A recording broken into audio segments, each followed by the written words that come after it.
एक कीर्तिमान इस्तीफा कराया। माननीय सभापति महोदय, आपने मुझे राज्यपाल जी के अभिभाषण पर बोलने का अवसर दिया, उसके लिए मैं आपका धन्यवाद ज्ञापित करना चाहूँगा। माननीय सभापति महोदय, जहाँ महामहिम राज्यपाल के अभिभाषण में सरकार के 2 साल के रिपोर्ट कार्ड को पेश किया गया, लेकिन बड़ा दुर्भाग्य है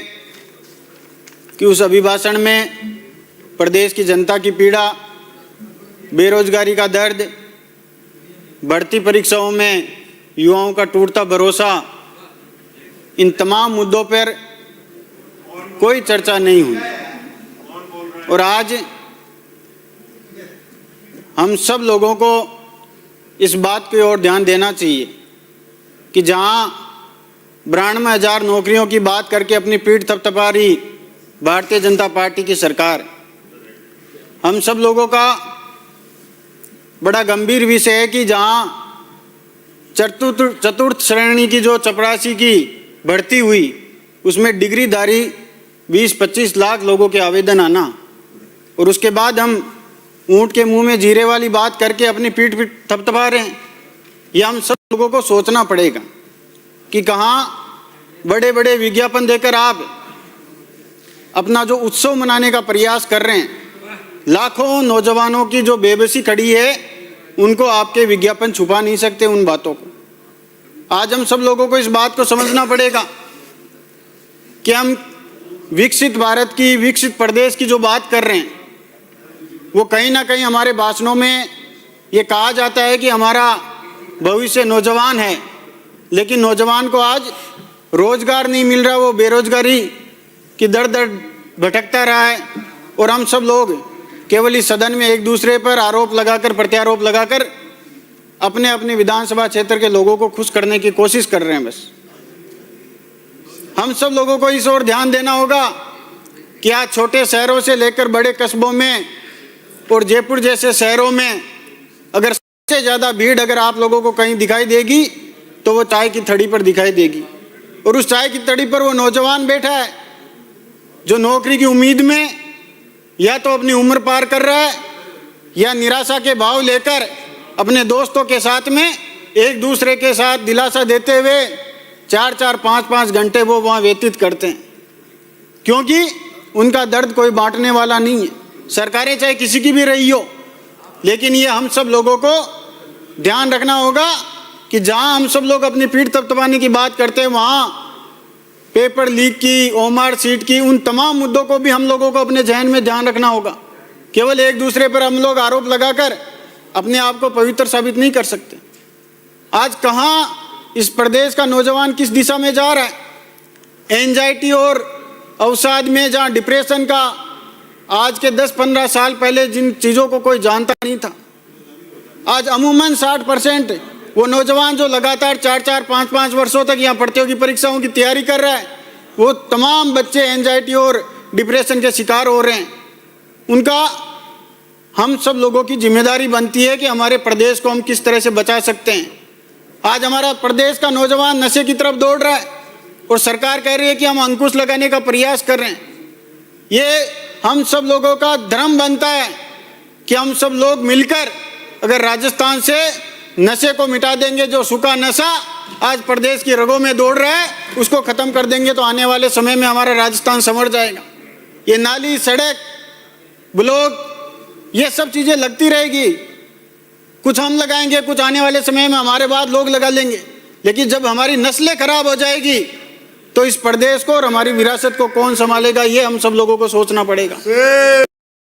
आज हम सब लोगों को इस बात की ओर ध्यान देना होगा कि जहां हम सब लोग इस सदन में बैठकर किसान को हमारी अर्थव्यवस्था की रीढ़ की हड्डी के रूप में मानते हैं, आज किसान से राज तो रूठा हुआ ही है और राम भी उसके साथ में नहीं है। जहां बिजली के बिल की बात करते हैं, घरेलू 100 यूनिट और कृषि में 1000 यूनिट तक के बिल के बाद में सब्सिडी दी जाती है, लेकिन वहीं आप लोगों ने विरोधाभास कर दिया। जो कृषि कनेक्शन है उसका 1000 यूनिट का अगर बिल बकाया है तो आप किसान को उसमें छूट नहीं देंगे। तो ये किसान के साथ दो तरह का विरोधाभास क्यों है? ये हम सब लोगों को समझना पड़ेगा। उसके बाद अघोषित बिजली कटौती, लगातार उन तमाम परिस्थितियों से गुजरता वो किसान फसल पैदा करके जब मंडी में जाता है तो वहाँ माफिया बैठे रहते हैं, जो लोग पोर्टल बंद कर देते हैं, कभी कहते हैं सर्वर डाउन है, और चुपके से अपने माफिया जितने भी हैं उनके टोकन काट कर उनका माल लेते हैं और किसान का माल औने पौने दाम में बिकता है। और जब उसके बाद किसान सोचता है कि मैं कहीं ना कहीं प्रयास करूं, क्योंकि केवल किसान एक ऐसा व्यक्ति है जो कभी भी हिम्मत नहीं हारता और वो पशुधन को पालता है। सरकार के निर्देशों से पशुपालन विभाग जो पशु मेला आयोजित करवाती है, उसमें जब वो अपने पशुधन को लेकर जाता है तो आप भारतीय जनता पार्टी की विचारधारा से प्रभावित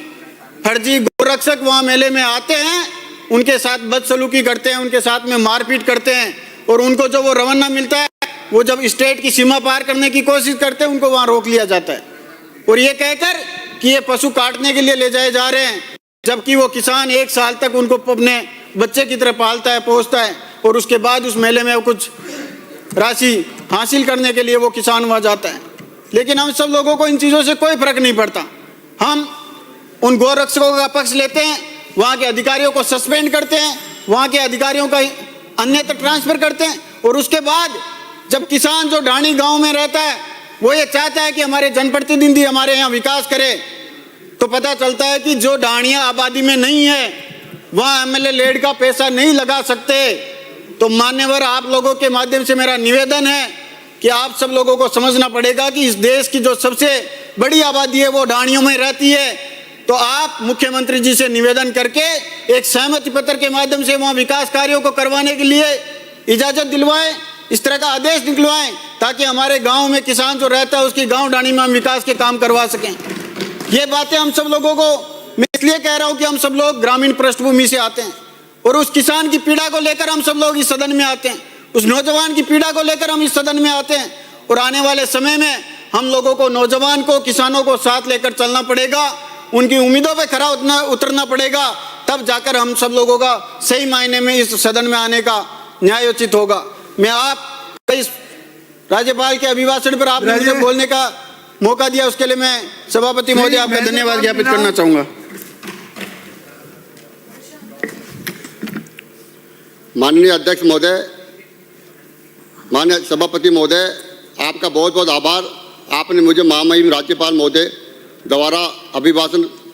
पर बोलने का अवसर दिया। सर्वप्रथम मैं लोकतंत्र के पवित्र मंदिर पर माननीय सभी सदस्यों का अभिवादन